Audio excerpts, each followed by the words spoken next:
The Kara-Khanid Khanate was a Turkic dynasty that ruled in Transoxania in Central Asia, ruled by a dynasty known in literature as the Kara-Khanids or Ali Khanids. Both dynastic names represent titles, with Kara-Khagan being the most important Turkish title up till the end of the dynasty. The Khanate conquered Transoxania in Central Asia and ruled it between 999–1211. Their arrival in Transoxania signaled a definitive shift from Iranian to Turkic predominance in Central Asia. Yet the Kara-Khanids gradually assimilated the Perso-Arab Muslim culture, while retaining some of their native Turkish culture. Their capitals included Kashgar, Balazoun, Uzgan and Samarkand. Their history is reconstructed from fragmentary and often contradictory written sources, as well as studies on their coinage origin. The Kara-Khanids were a confederation formed sometime in the 9th century of Karluks, Yagmas, Chijils, and other tribes living in Semi-Retai, Western Tian Shan, and Western Xinjiang. The name of the royal clan is not actually known. The term Kara-Khanid is artificial. It was derived from Kara-Khan or Kara-Khakan, which was the foremost title of the rulers of the dynasty,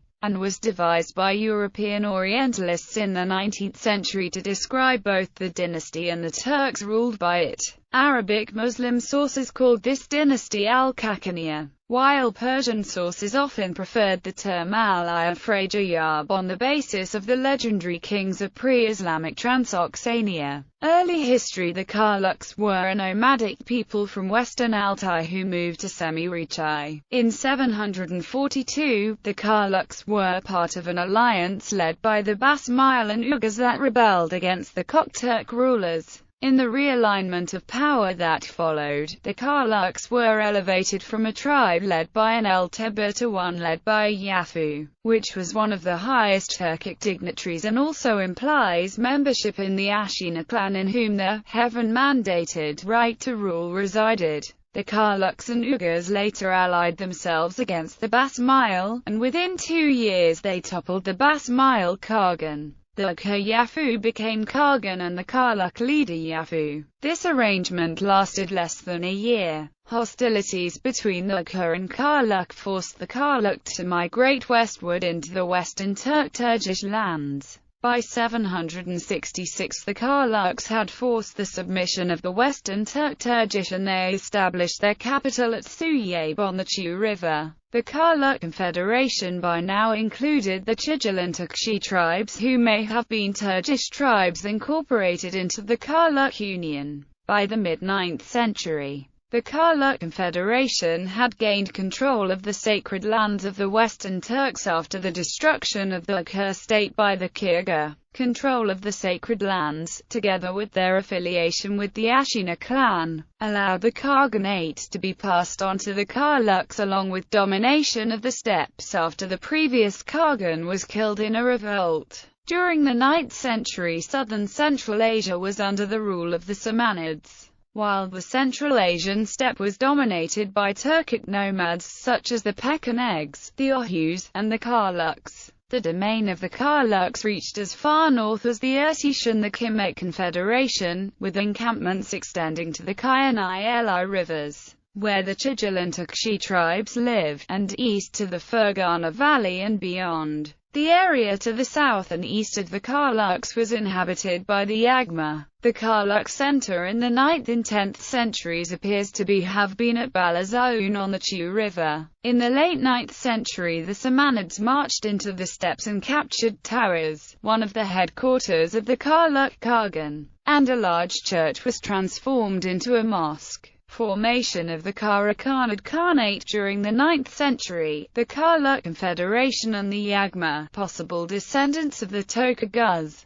joined force and formed the first Karluk Kara-Khanid Khaganate. The Chijils appear to have formed the nucleus of the Kara-Khanid army. The date of its foundation and the name of its first Khan is uncertain, but according to one reconstruction, the first Kara-Khanid ruler was Bilge Kadir Khan. The rulers of the Kara-Khanids were likely to be from the Chijal and Yagma tribes. The eastern Khagan bore the title Arslan Kara-Khan and the western Khagan the title Bufra Kara-Khan. The names of animals were a regular element in the Turkish titles of the Kara-Khanids. Thus Aslan, Bufra, Toan, Bori, and Tofril or Tofril. Under the Khagans were 4 rulers with the titles Arslan Ilig, Bufra Ilig, Arslan Tegan, and Bufra Tegan. The titles of the members of the dynasty changed with their changing position, normally upwards, in the dynastic hierarchy. In the mid-10th century the Kara-Khanids converted to Islam and adopted Muslim names and honorifics but retained Turkic regnal titles such as Khan, Khagan, Ilik and Tegan. Later they adopted Arab titles Sultan and Sultan al-Salatan. According to the Ottoman historian known as Munajim Bashi, a Kara-Khanid prince named Satuk Bufra Khan was the first of the Khans to convert.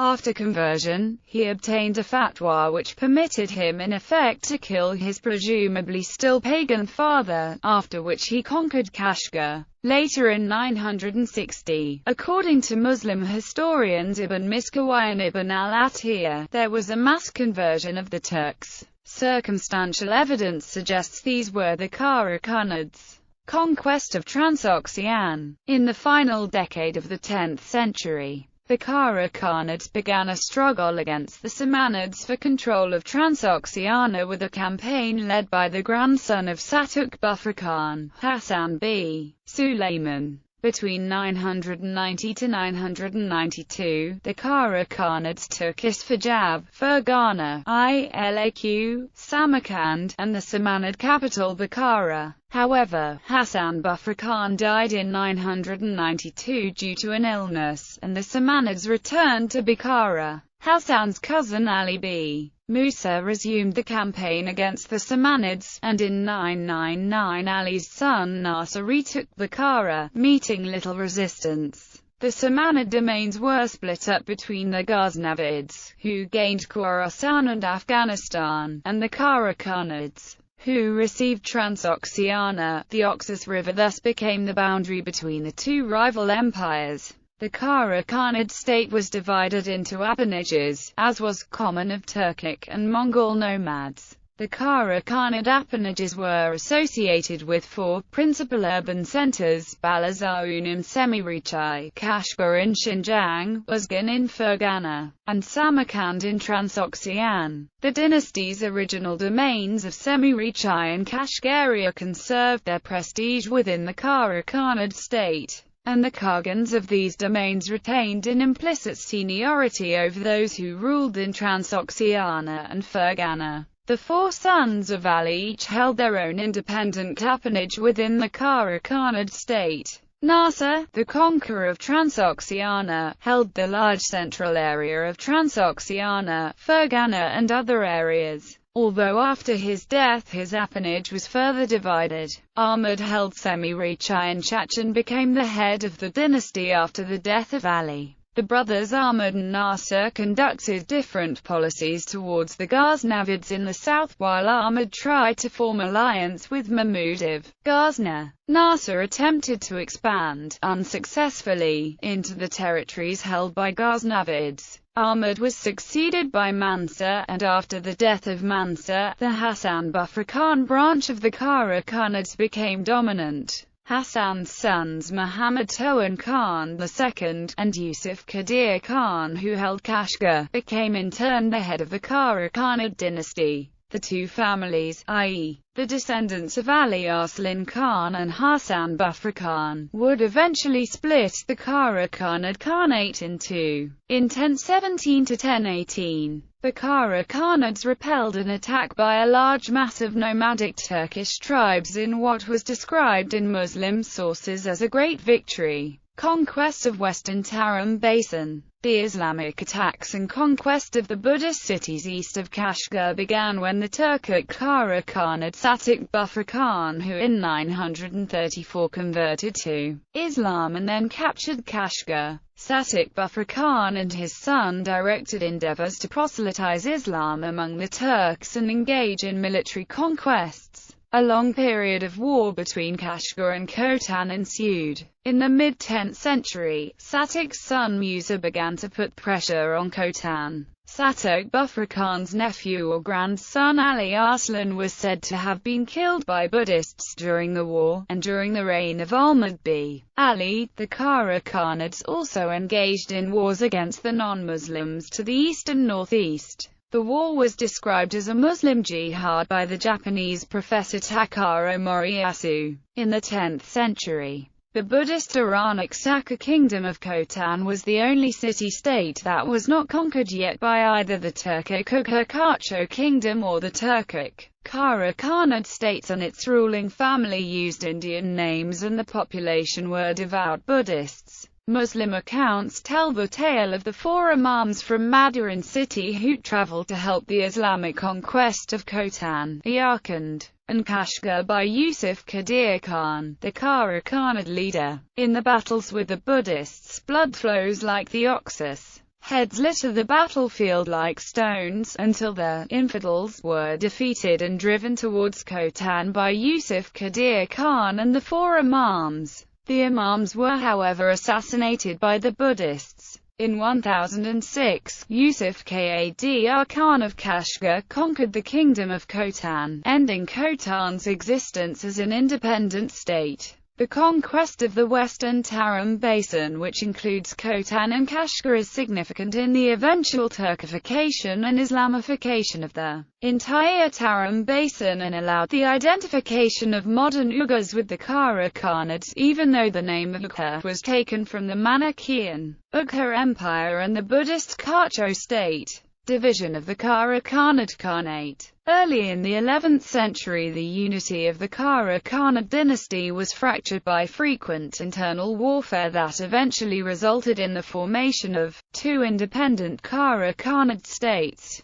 A son of Hasan Bufra Khan, Ali Tegan, seized control of Bukhara and other towns. He expanded his territory further after the death of Mansur. The son of Nasser, Ibrahim Tamgich Bufra Khan, later waged war against the sons of Ali Tegan, and won control of large part of Transoxania, and made Samarkand the capital. In 1041, another son of Nasser B. Ali, Muhammad Inad-Daulah, took over the administration of the western branch of the family that eventually led to a formal separation of the Kara-Khanid Khanate. Ibrahim Tamgich Khan was considered by Muslim historians as a great ruler, and he brought some stability to western Kara-Khanid Khanate by limiting the appanage system, which caused much of the internal strife in the Kara-Khanid Khanate. The Hassam family remained in control of the Eastern Khanate. The Eastern Khanate had its capital at Balazahan and later Kashgar. The Fergana semi-Reachai areas became the border between the two states and were frequently contested. When the two states were formed, Fergana fell into realm of the Eastern Khanate, but was later captured by Ibrahim and became part of Western Khanate. Seljuk suzerainty. In 1040, the Seljuk Turks defeated the Ghaznavids at the Battle of Dandana Khan and entered Iran. The Kara-Khanids were able to withstand the Seljuks initially, and briefly took control of Seljuk towns in Khorasan.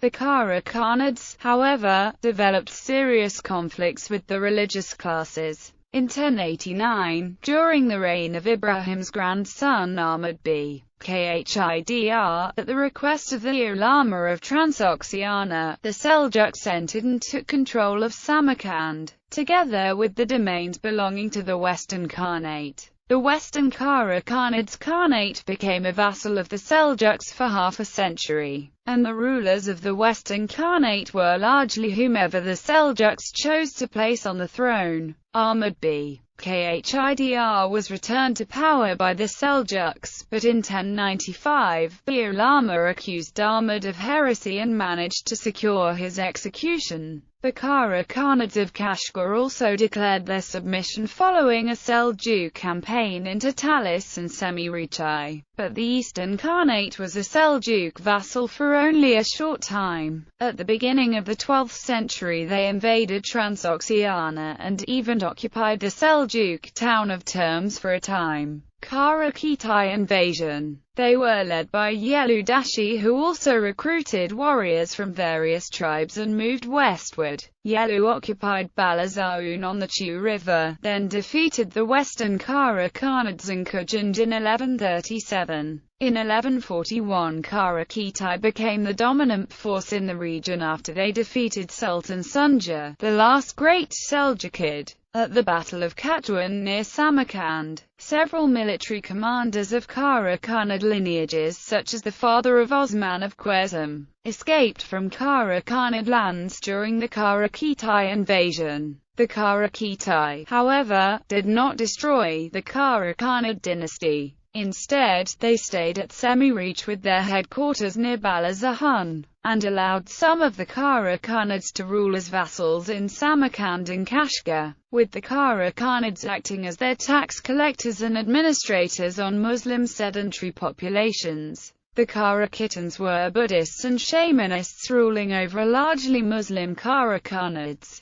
Although they were considered fair-minded rulers whose reign was marked by religious tolerance, Islamic religious life continued uninterrupted and Islamic authority preserved. While Kashgar was a Nestorian metropolitan, seeing Christian gravestones in the Chu Valley appeared beginning this period. However, Kuchlug, a Naiman who usurped the throne of the Kara-Khanid dynasty, instituted anti-Muslim policies on the local populations under his rule. Downfall. The decline of the Seljuks following their defeat by the Kara-Khitans allowed the Khwarezmids, then a vassal of the Kara-Khitans, to expand into former Seljuk territory. In 1207, the citizens of Bukhara revolted against the Sadrs, which the Khwarezm Shah Ala ad-Din Muhammad used as a pretext for invading and taking Bukhara. Muhammad then formed an alliance with the western Kara-Khanid ruler Uthman against the Kara-Khitans.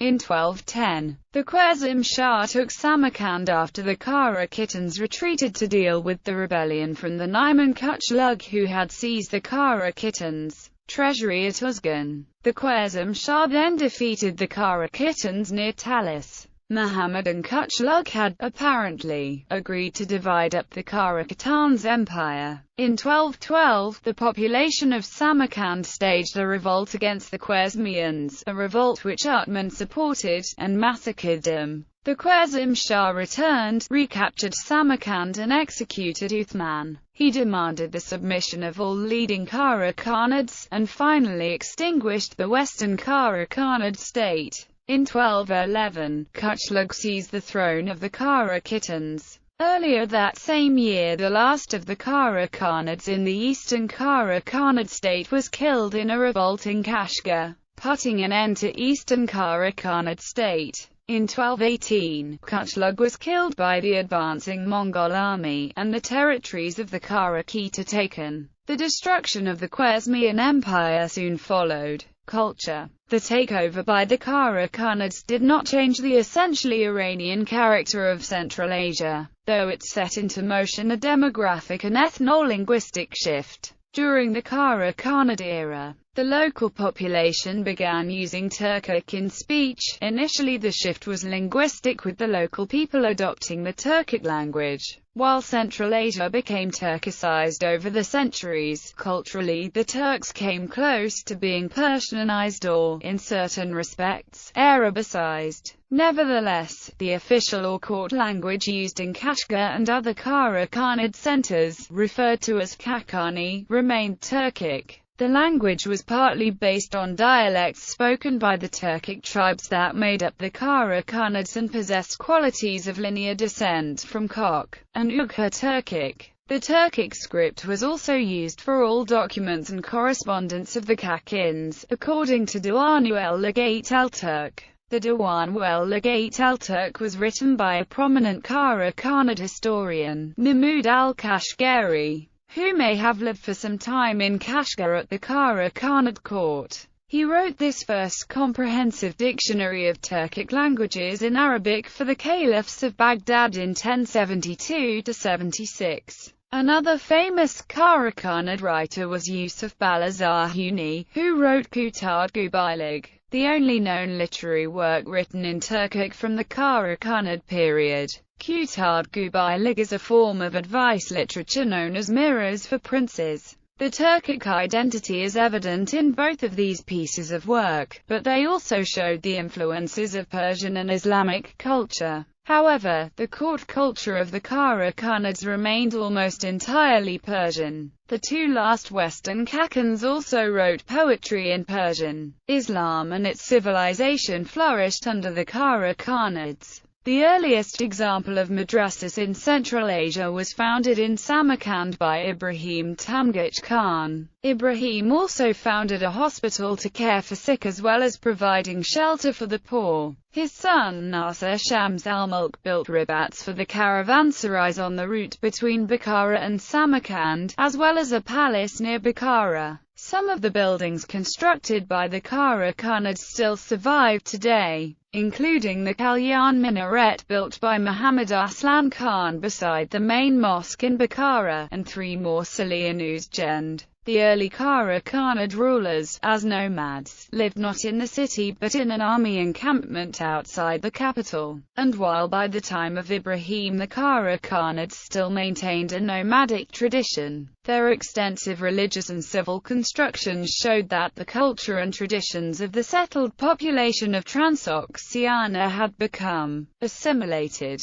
Legacy. Kara-Khanid is arguably the most enduring cultural heritage among coexisting cultures in Central Asia from the 9th to the 13th centuries. The Kara-Khanid dialect spoken by the nomadic tribes and Turkified sedentary populations under Kara-Khanid rule formed 2 major branches of the Turkic language family, the Chagatai and the Kifchak. The Kara-Khanid cultural model that combined nomadic Turkic culture with Islamic sedentary institutions spread east into former Karakoja and Tangut territories and west and south into the subcontinent, Khorasan, Golden Horde territories, and Turkey. The Chagatai, Timurid, and Uzbek states and societies inherited most of the cultures of the Kara-Khanids and the Khwarezmians without much interruption.